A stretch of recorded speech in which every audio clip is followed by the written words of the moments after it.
Hola, hola, ¿cómo vas? Espero sigas y continúes muy bien. En esta oportunidad vamos a hablar sobre la ley de Gauss. Principalmente, la ley de Gauss es una de las 4 leyes de Maxwell y es la primera, pues en la ley de Gauss se determina inicialmente el campo eléctrico. Vemos que la ley de Gauss tiene dos formas de ser explicada. Una es la forma diferencial y la otra es la forma integral.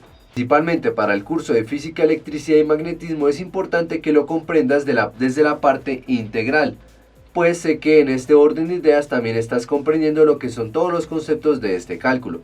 Para la parte diferencial te recomendaría que lo estudiaras a fondo cuando estés hablando más que todo de campos electromagnéticos, pues la parte diferencial se determina para casos específicos teniendo en cuenta unas derivadas parciales o la divergencia del campo eléctrico. Entonces vamos a explicarlo por la parte integral. Muy bien, la ley de Gauss principalmente nos dice o nos determina que el campo eléctrico en distribuciones de carga con simetría es posible calcularse a través de formas geométricas. Por ejemplo, como hablábamos en la clase pasada, teníamos lo que era una carga respectiva que tenía sus respectivas líneas de campo eléctrico. Vemos que aquí hay una simetría, pues esto es un círculo que es totalmente simétrico a las líneas de campo eléctrico que salen. Entonces, como veíamos en la clase pasada, esto tenía un diferencial de superficie que iría acompañado con la línea de campo eléctrico.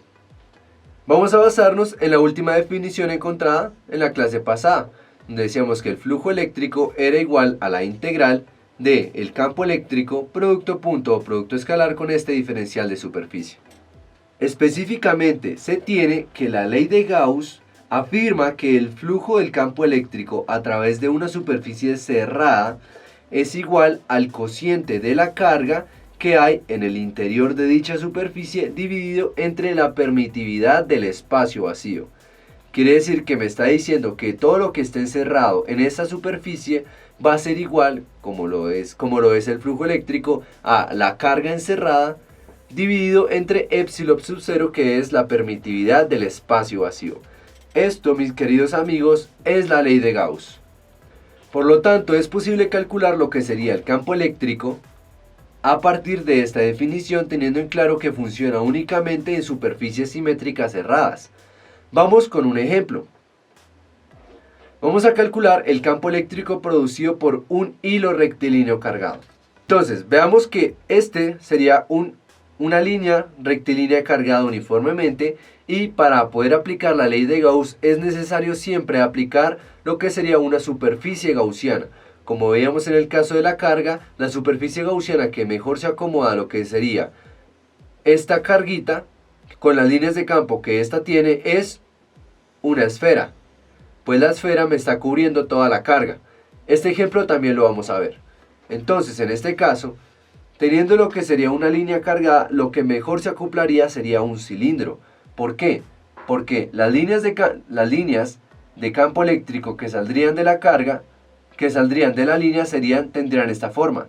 Al tener esta forma las líneas de campo eléctrico, lo que mejor se acoplaría sería un cilindro, pues es totalmente simétrico. Resaltar que esta no sería la única forma, sino es una de las formas más simples de realizarlo, pues también se puede hacer con otras formas geométricas, pero se complicarían las cosas.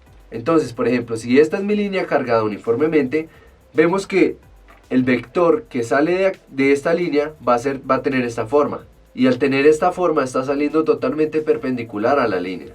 Ahora, ¿qué se acoplaría que golpee exactamente estas líneas de campo eléctrico? Lo sería un cilindro.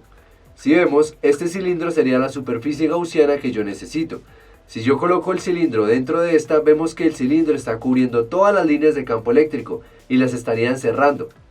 Al encerrar todas las líneas de campo eléctrico tendríamos lo que veíamos antes, que va a ser el vector de campo eléctrico, que va a ser también paralelo al vector de las líneas de campo eléctrico. Por lo tanto, de esta manera es posible calcular lo que sería el campo eléctrico para esta línea cargada uniformemente. Veamos. Entonces vamos nuevamente con nuestra definición.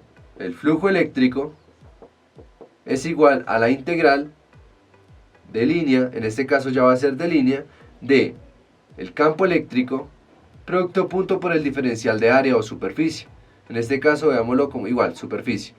Y esto es igual a la carga encerrada sobre epsilon sub 0. Entonces, como nosotros queremos calcular el campo eléctrico, vamos a basarnos en esta igualdad.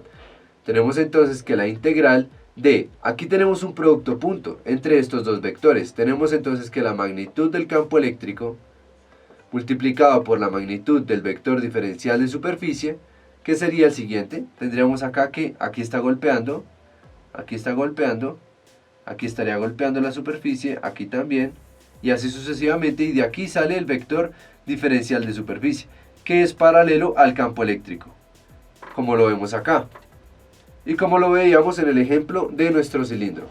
Entonces va a ser igual al coseno del ángulo entre ellos dos. Vemos que el ángulo, como son paralelos, sería 0 grados, igual a la carga encerrada sobre epsilon sub 0. Entonces el coseno de 0 es 1. Vemos que el campo eléctrico va a ser constante. Si está totalmente distribuido, tendríamos que sale de la integral como la magnitud del campo eléctrico integral del diferencial de superficie igual a la carga encerrada sobre epsilon sub 0. Ahora, ¿cuál es el área respectiva que estaría golpeando? Pues como estamos viendo, es un cilindro. El cilindro tiene una longitud, tiene un radio, tendría la siguiente área. El área del cilindro va a ser igual a 2 por pi multiplicado por r, que es el radio, y por la longitud respectiva. Entonces vamos a hacer lo siguiente. La integral del diferencial de superficie no es más que el área o la superficie, y el área es 2pi rl, que es igual a la carga encerrada sobre epsilon sub 0.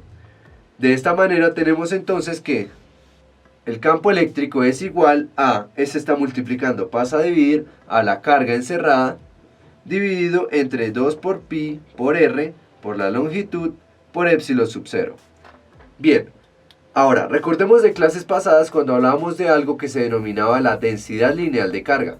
Entonces la densidad lineal de carga, que viene expresado como lambda, es igual a lo que sería la carga dividido entre la longitud. Veíamos que si esto no era uniforme, va a ser igual al diferencial de carga dividido entre el diferencial de longitud. Pero en este caso, al ver que la carga es uniforme, vamos a proceder a reemplazar esto que tenemos acá. Por lo tanto, tendríamos que el campo eléctrico va a ser igual a, si este está dividiendo, pasa a multiplicar, igual a la densidad lineal de carga multiplicado por la longitud dividido entre 2 veces pi multiplicado por el radio y por la longitud por epsilon sub 0. Cancelamos lo que sería la longitud y me quedaría que el campo eléctrico de una línea cargada uniformemente va a ser igual a lambda, que es la densidad lineal de carga, dividido entre 2pi epsilon sub 0 multiplicado por el radio. Bueno, como te pudiste dar cuenta, la ley de Gauss en su primera parte es bastante útil. Vamos en la siguiente clase a ver la ley de Gauss y una comparación entre lo que sería la ley de Gauss para una carga puntual o la ley de Coulomb. ¿Cuál sería mejor? No olvides suscribirte a nuestro canal de YouTube y activar la campanita para que no se te pase ninguna notificación de nuestro curso de física.